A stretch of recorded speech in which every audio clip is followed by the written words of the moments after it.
Zotit Albin Kurti.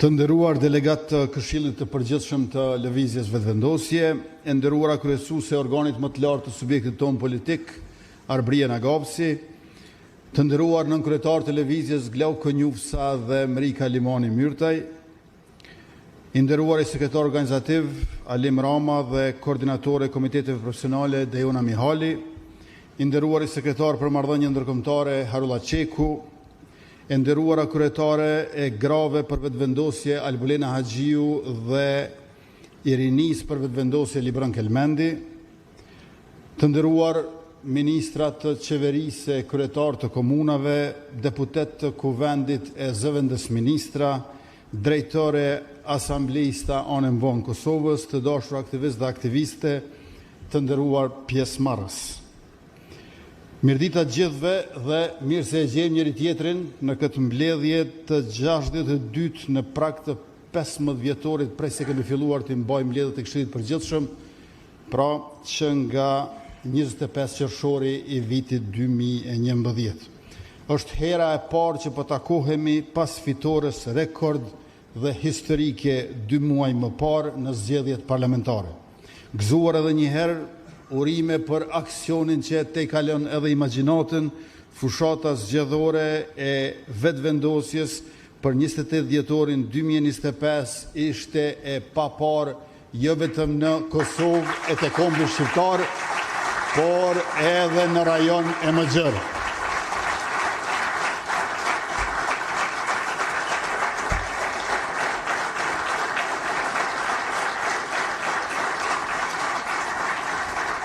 Unë shpreh mirënjohjen time të thellë si kryetari i Lëvizjes për të gjithë juve këtu, për të gjithë ata e ato atje e kudo që janë për secilin e secilin, sepse ka qenë angazhim gjigant i cili na ka sjellur në këtë lartësi, të cilën mund ta kemi dëshiruar, por nuk mund të them që edhe e kemi paramenduar kollaj.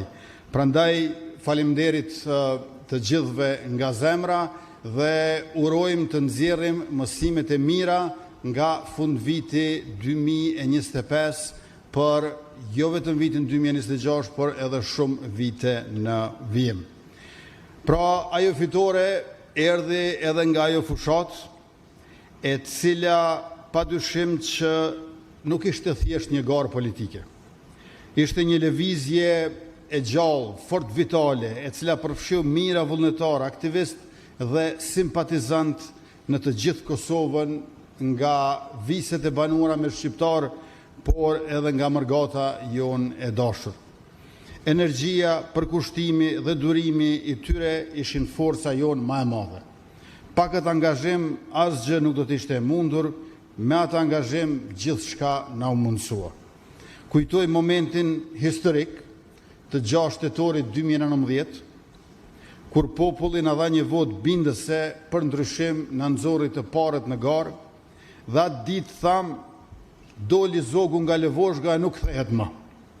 Ishte dita kur vendi tregoi se rruga për punë dhe drejtësi, për kushtim ndaj qytetarëve dhe shtetit nuk mund të kthehet pas.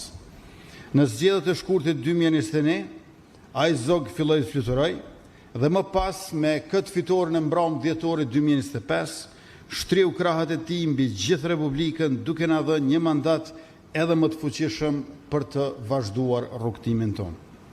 Slogani i fushatës siguri dhe begati shprehu synimin për një shtet më të fortë, më të drejtë dhe me zhvillim të qëndrueshëm.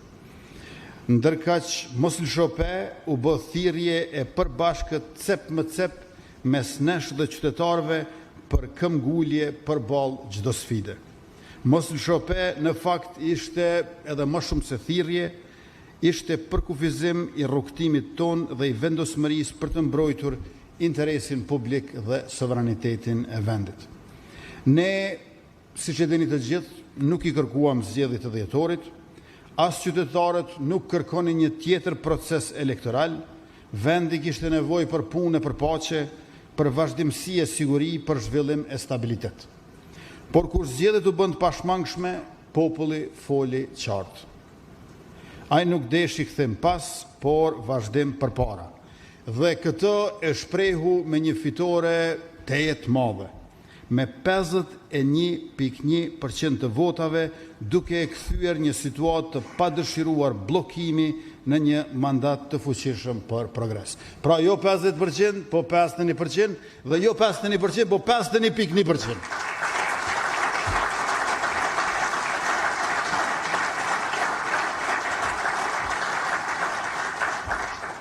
Ky numër ta ngjall figurën e Zotit me laps. 51.1%. Të dashur qytetar, të nderuar aktivist, ne I fituam këto zgjedhje me popull e për popull, me mas shumti vota për formimin e institucioneve në historinë e Republikës sonë. I fituam ato bashk në pothuajse secilën komunë, duke shënuar rritje në çdo njërin prej tyre, në 24 prej 38 komunave.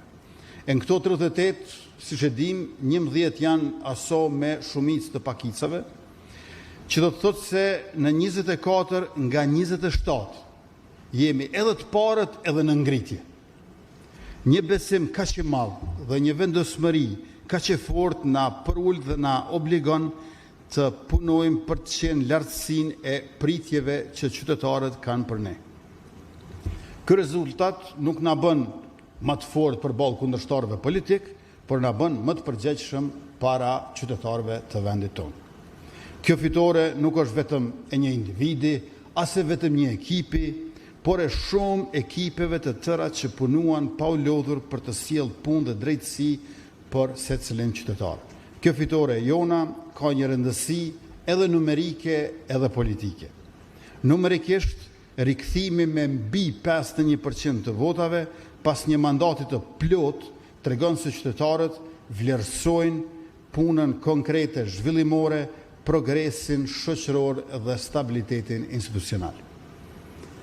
Kurse politikisht, zgjedhjet e 2025-s nuk ishin vetëm një garë mes partive, ato ishin një referendum për vazhdimin e reformave, për forcimin e sovranitetit dhe për zhvillimin e ekonomisë. Ky rezultat konfirmon se fuqia në Republikë buron nga qytetarët. Ata vendosin, ata kontribuojnë dhe ata krijojnë standarde të reja për qeverisjen. Kjo fitore është një mesazh se vendosmëria dhe përkushtimi triumfojnë mbi sfidat dhe pengesat politike. Ky triumf nuk është vetëm sukses elektoral, ai është shprehje e një etje të thellë për drejtësi sociale, rritje ekonomike dhe qeverisje të ndershme. Shënon fillimin e një etape të re të shtetëndërtimit, duke I dhënë qeverisë legjitimitet të fortë për të vazhduar projekte strategjike dhe për të forcuar pozitën ndërkombëtare të vendit. Kjo fitore na obligon që të shndërrojmë besimin e qytetarëve në rezultate konkrete për secilin qytetar, në cilën do komunë, në secilin familje. Për këtë mandat të ri, falenderoj çdo njërin qytetar që votoi. Të gjithë atyre që na besuan, u jam mirënjohës për vetdijen dhe përgjegjësinë që treguan për Republikën dhe për të ardhmen tonë të përbashkët. Ju faleminderit përzemërsisht.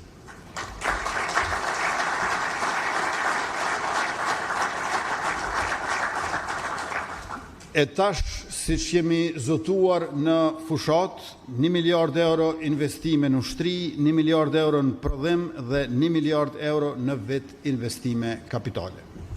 Natyrisht shumë projekte të mëdha e të rëndësishme për Republikën tonë.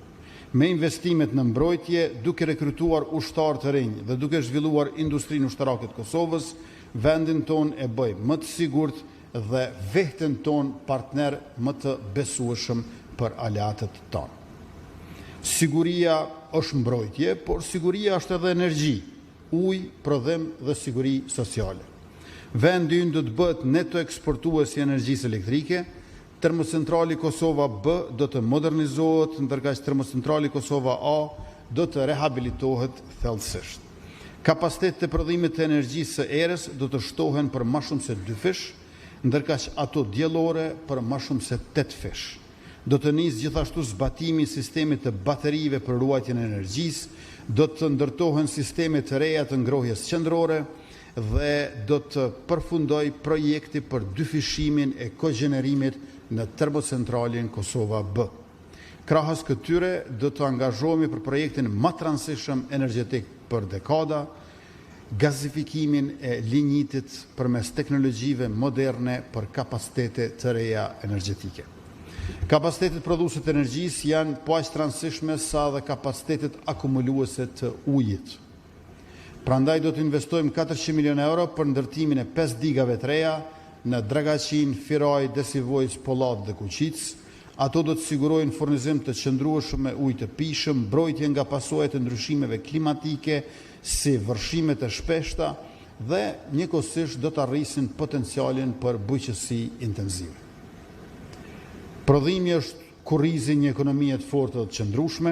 Do të vëmë dispozicion 1 miliard euro garanci sovrane për të garantuar investimet private në fabrika dhe prodhim. Do të themelojmë bankën zhvillimore për të mbështetur zhvillimin industrial dhe ndërmarrjet prodhuese. Do të bëjmë investime të reja të mëdha në Trepç për të rikthyer atë në funksion të zhvillimit ekonomik. Shëndeti është po ashtu siguri. Çdo qytetar do të ketë një mjek familjar dhe kontrollet e rregullta mjekësore për parandalimin dhe trajtimin e hershëm të problemeve shëndetësore. Do të ndërtojmë spitale të reja në Mitrovicë dhe Ferizaj, si dhe poliklinika specialistike në Drenas, Sharr, Viti, Rauvez dhe Leposavić. Poliklinika specialistike stomatologjike do të hapen në Prishtinë, Pej, Gjakov, Prizren, Gjilan, Mitrovic, Ferizaj dhe Podujev, ndërsa buxheti për listën esenciale të barnave do të rritet deri në 100 milion euro. Sportin do ta bëjmë kulturë të popullsisë përveç se infrastrukturë për sportistë. Do të investojmë 250 milionë euro për ndërtimin ose rinovimin e tërësishëm të 20 stadiumeve të futbollit në mbar vendin, duke sjellur infrastrukturë moderne për të rinjt tonë. Rritjen ekonomike do të vazhdojmë ta ndajmë me qytetarët për mirëqenie më të lartë shoqërore. Shtesat për fëmijë do të dyfishohen, nga 0 euro që i gjetëm e 45 euro që i bëm, do të arrijnë në 90 euro për familjet me 3 ose më shumë fëmijë. Shtesat për nënat lehona do të rriten, edhe ato i gjetëm 0 euro, tash janë 325,9 euro, do të bëhen 500 euro në muaj. Do të nisë projekti Superpuna për gratë, për mbështetjen e punësimit të grave. Për çdo grua të punësuar përmes superpunës, qeveria do të subvencionoj pagën minimale prej 500 eurosh për 6 muaj, e paga 500 euro si pagë minimale nis me një korrik si vjet. Do të mbështesim edhe gjyshërit që kujdesen për fëmijët kur të dy prindrit janë në punë me 100 euro shtesë mbi pensionin e tyre bazë. E shumë politika e plane, projekte dhe aktivitetet e tjera për sigurinë e Republikës dhe begatin e qytetarëve të saj. E së shpejti të gjitha këto do të bëhen bashk në programin qeveritar të mandatit ton në legjislaturën e 10. Punën përmes përmbushjes së zotimeve në këtë mandat të ri e nisim me buxhetin e vitit 2026 të miratuar në kuvend në lezim të dytë me 20 shkurt. Buxheti në vlerë rreth 4 miliardë euro e përfshin edhe pagën e 13 për punëtorët e sektorit publik, e cila do të shpërndahet në fund të këtij muaji që nisi sot. Përmban ndryshimin e nevojshëm që mundson dyfishimin e shtesës për përvojën e punës nga 0.25% në 0.50% për 15 vitet e para, parasheh 867 milion euro për komunat, si dhe shtyrjen e afatit për zbatimin e shkallës progresive të tatimit në pronë, derisa ta miratojmë ligjin e ri për tatimin në pronë në konsultim me komunat. Buxheti po ashtu përfshin edhe pagesat për 30 gradë që angazhohen nga Superpuna, kompletimin e reformës asistencës sociale dhe mbështetje tjera për familjes. Me të po ashtu rritet mbështetja për barna esenciale, për kulturën dhe për sportin, rritet edhe mbështetja për ndërmarrësit në sektorin privat dhe për bujqit, si dhe për investime në infrastrukturë publike. Pas kalimit të 3 marrëveshjeve ndërkombëtare me Bankën Botërore dhe sidomos planit të rritjes Bashkimit Evropian, që gjithsej e të i kalojnë vlerën prej 1 miliard euro, që të fillojmë të qeverisim shpejt e mirë e mbar, na ka ngelur edhe çështja e zgjedhjes së presidentit. Andaj, të nderuar delegat të Këshillit të Përgjithshëm, më lejoni disa fjalë rreth kësaj çështje, për të cilën tashmë nuk kanë mbetur edhe shumë ditë. Pas formimit të qeverisë, kemi filluar angazhimin intensiv për këtë proces, duke pasur parasysh kohën e shkurtër që kemi në dispozicion, por gjithmonë pa harruar faktin thelbësor se për zgjedhjen e presidentit nevojiten 80 vota në kuvend. Kam qenë plotësisht i vetëdijshëm se lëvizja vetëvendosje e vetme nuk i ka 80 vota. Për këtë arsye, menjëherë kam vendosur kontakte me liderët e 2 partive më të mëdha opozitare, me qëllim që të diskutojmë për mënyrat e tejkalimit të kësaj sfide në mënyrë institucionale dhe të përgjegjshme. Takimet kanë qenë konstruktive dhe fillimisht ka qenë një pajtueshmëri se vendi ka nevojë për një figurë unifikuese.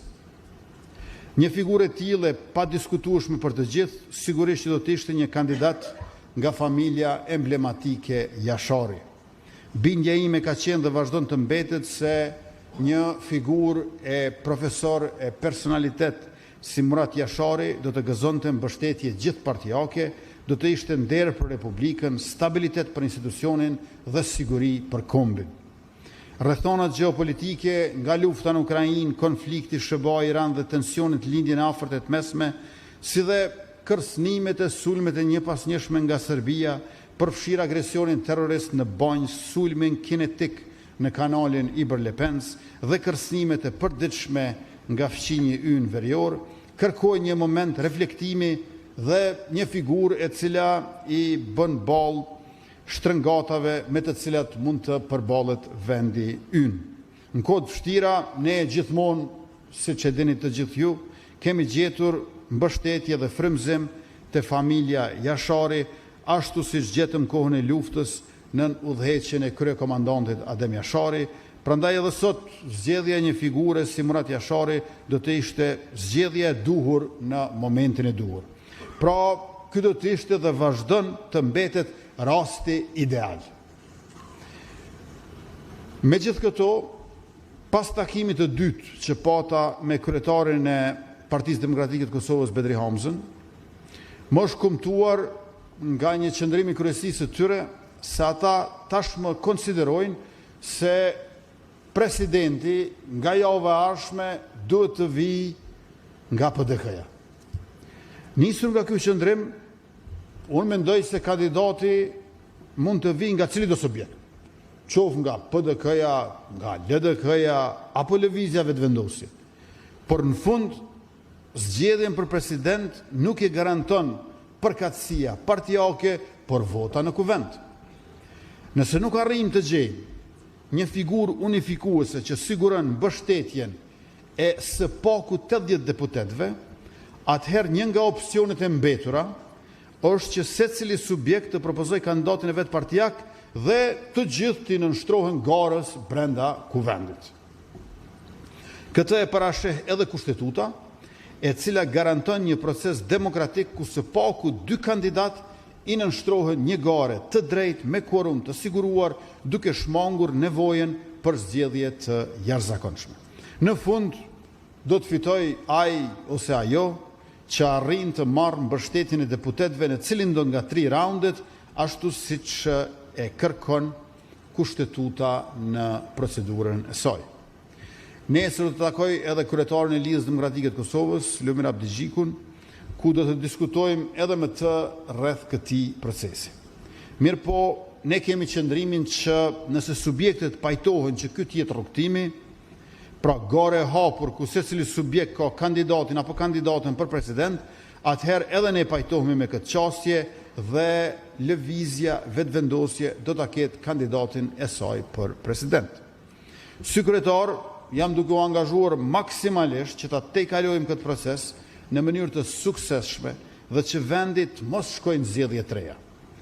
Kemi pasur 4 palë zgjedhje gjatë vitit 2025.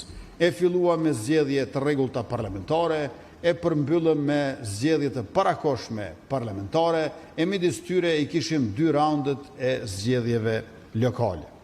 Dhe viti 2026 në cilën kemi hyrë tani, duhet na pres me punë, me stabilitet institucional dhe me rezultate konkrete për qytetarët, jo me fushata elektorale. Për zgjedhjen e presidentit nevojitën 80 vota. Dhe rrjedhimisht është e domosdoshme bashkëpunimi dhe konstruktiviteti nga opozita.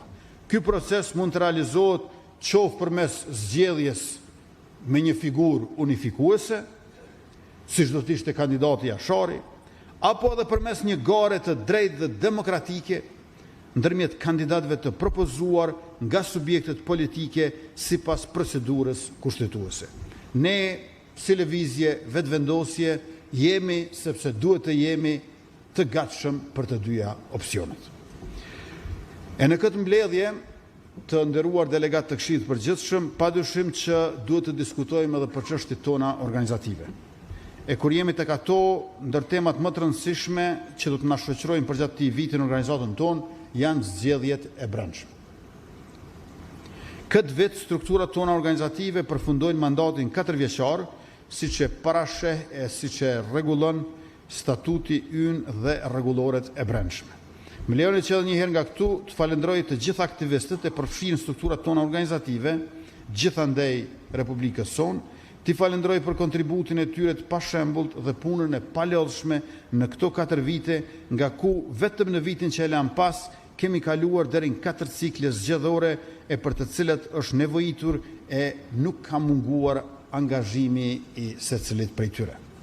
Nga zgjedhjet e kaluara, që patën filluar në mes të prillit vitit 2022 dhe patën përfunduar në mbledhjen zgjedhore të Këshillit të Përgjithshëm në fund të tëtorit të po atij viti, pra më shumë se 6 muaj proces, kemi disa mësime të nxjerra ashtu sikurse për gjërat të cilët kanë shkuar mirë e që duhet të vazhdohen, ashtu sikurse edhe për ato që kanë mundur të jenë më mirë apo diku edhe shumë më mirë e që duhen përmirësuar, e të cilat po mundohemi t'i trajtojmë përgjithsisht në këtë mbledhje, e që besoj detajisht bashkë me drejtuesit e qendrave tona, veç e veç do t'i trajtojmë në kuadër të fazës përgatitore të procesit.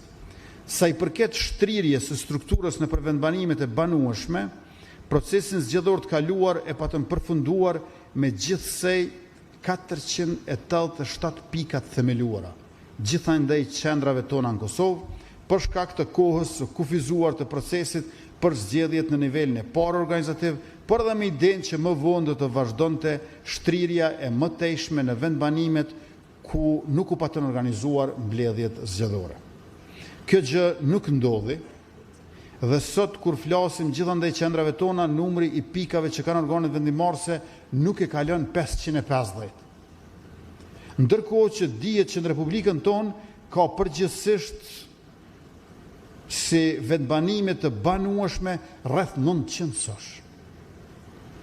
Në këtë drejtim, por edhe në gjitha planifikimi që do t'i bëni në qendra për procesin e zgjedhjeve të brendshme, është shumë me rëndësi që ta keni parasysh raportin e detajuar nga regjistrimi i popullsisë i bërë nga Agjencia e Statistikave të Kosovës dhe i publikuar në dhjetorin e vitit 2024. Sa i përket përfshirjes së antarësisë, në pikat ku në vitin 2022 pa të organizuar procesi zgjedhor, bënin pjesë 35.772 antarë. Ndërkohë që në organizatën tonë edhe atëherë kanë qenë të regjistruar rreth 60.000 antarë. E pjesëmarrja e antarësisë në mbledhjet zgjedhore ka qenë akoma më e vogël se 35.000, ku kanë pasur ftesën për të qenë proces. Është shumë e rëndësishme që në mbledhjet tona zgjedhore në përlagjet e fshatrat e komunave të thirrën që të gjithë të takohen paraprakisht. E jo vetëm një mbledhje zgjedhore merren përgjegjësi, por ajo mbledhje zgjedhore kurse si nuk do të jetë e para apo të mbetet e fundit e një pike, sikurse edhe që fatkeqësisht ka ndodhur në të kaluarën. E kemi parë edhe nga procesi zgjedhor, sidomos ai lokal, që është domosdoshme një strukturë e qëndrueshme dhe funksionale në bazë, pra në pika. Sa i përket strukturave të organeve të ndërvarura, GVV dhe RVV, Në zgjedhjet e kaluara për herë të parë, që nga këshillat e pikave të kryesitë të qendrave, te këshillat e qendrave, tek ato e krahas tyre kemi patur organizimin e 2 organizatave të ndërvarura brenda lëvizjes vetëvendosje, gratë për vetëvendosje dhe rinia për vetëvendosje. Edhe kur patëm propozuar e realizuar themelimin e këtyre 2 forumeve atëherë, por edhe tash jemi të bindur që kemi bërë një hap përpara drejt organizimit të mirëfillt e më të konsoliduar të 2 kategorive fort të rëndësishme të shoqërisë tonë, grave e vajzave, të rijve e të rejave. Veç ndihmës e organizimit më të lehtë në qendra, ky organizim ka ndihmuar edhe në aspektin e marrëdhënieve tona me organizatat ndërkombëtare, ku në shumë prej tyre avancimi ynë dhe përfshirja si subjekt politik ka qenë më i qasshëm e më i lehtë. Vlen theksohet nevoja për organizim më solid e punë më të madhe në terren, veçmas në shtrirjen e organizimit në qendra të këtyre 2 kategorive. Suksesin e të ardhmen i lëvizjes vetëvendosje varet më së shumti prej suksesit të GVV-s e të RVV-s. Nuk është mirë që në përfundim të procesit arshëm zgjedhor të ketë ende qendra, siç ka tani, që nuk kanë drejtues të këtyre 2 organizatave të ndërvarura brenda tyre. Për këtë nevojitet edhe më shumë punë e angazhim, më shumë gatishmëri e ndihmë, më shumë përfshirje edhe nga niveli i tretë organizativ, nga aktivistët e rinj, nga aktivistët gra e vajza që bartin edhe funksione të rëndësishme në institucionet lokale e ato shtetërore. Debatet e brendshme duhet të shterren para fillimit procesit, që të mos reflektohet në procesin e brendshëm zgjedhor. Çdo hatërmbetje nga proceset pararendëse zgjedhore elektorale në për të cilat kemi kaluar. Duhet të zhvillohet paraprakisht një proces reflektimi, diskutimi e më pas dakordimi brenda strukturave përmes takimeve sqaruese dhe debateve në mënyrë që pakënaqësitë të mos trashëgohen nga një cikël zgjedhor te tjetri e të shkoj i tërë mandati për menaxhimin dhe trajtimin e tyre. Para proceseve zgjedhore formale duhet të bëhet punë përgatitore me antarësinë, identifikim i figurave me potencial elektoral dhe përfshirja e tyre brenda strukturës. Kryesit duhet të punojnë në mënyrë aktive për të përfshirë përfaqësim më të gjerë territorial e gjinor, profesional e shoqëror. Procesi i përditësimit të antarësisë duhet të jetë real dhe detyrë kryesore e pikave dhe qendrave përgjatë kësaj faze përgatitore. Sa i përket planifikimit të procesit, sikurse çdo herë, pas orientimeve që do të ketë nga kryesia, KZP-ja dhe sekretari organizativ do të përpilojnë planifikimin e kalendarit zgjedhor për zgjedhjet e brendshme që përfshin 3 faza. Faza e parë janë zgjedhjet në nivelin e parë organizativ pikat. Faza e dytë zgjedhjet në nivelin e dytë organizativ, kryetarët e qendrave, kryesitë e qendrave. Dhe faza e tretë zgjedhjet në nivelin e tretë organizativ, ku e kemi Këshillin e Përgjithshëm dhe kryesinë e kryetarëve. Procesin zgjedhor duhet të mbyllet deri në fund të këtij viti, e fillimin e tij orientimisht ta kemi përgjatë javës së lëvizjes në muajin qershor, përkatësisht ndërmjet datave 10 dhe 17 qershor. Nga përvoja e zgjedhjeve të kaluara, zgjedhjet në vit zgjedhor zgjasin më shumë se gjysmë viti, por suksesi i tyre varet shumë nga puna përgatitore parazgjedhore.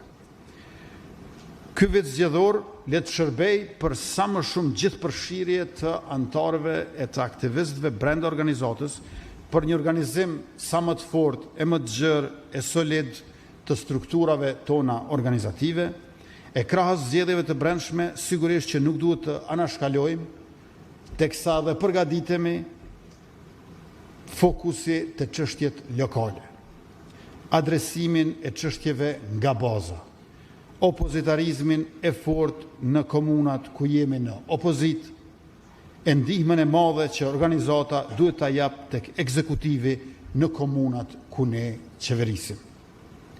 Jam i bindur që suksesi në zgjedhjet e ardhshme lokale për komunat gjithandej Kosovës do të varet më shumë prej zgjedhjeve të brendshme si vjet, sesa prej fushatave që do t'i bëjmë në vitet e ardhshme, atëherë kur do të jenë zgjedhjet për komunat e Kosovës sërish. Më lejoni që edhe një herë ta shprehi si kryetari i lëvizjes, si kryeministri i Republikës, falënderimin tim personal por të kryesisë së lëvizjes për mbështetjen e palëkundur, për përkrahjen e pa rezervë që na keni dhënë gjithandej tërkohën të gjithë secili prej juve. Angazhimi është i yni dhe i përbashkët, kontributi është për popull e shtet, për kombë e për shoqëri. Përgëzime edhe njëherë për punën dhe rezultatin, urime edhe njëherë për fitoren dhe sukseset. Faleminderit për zemërsisht të gjithë.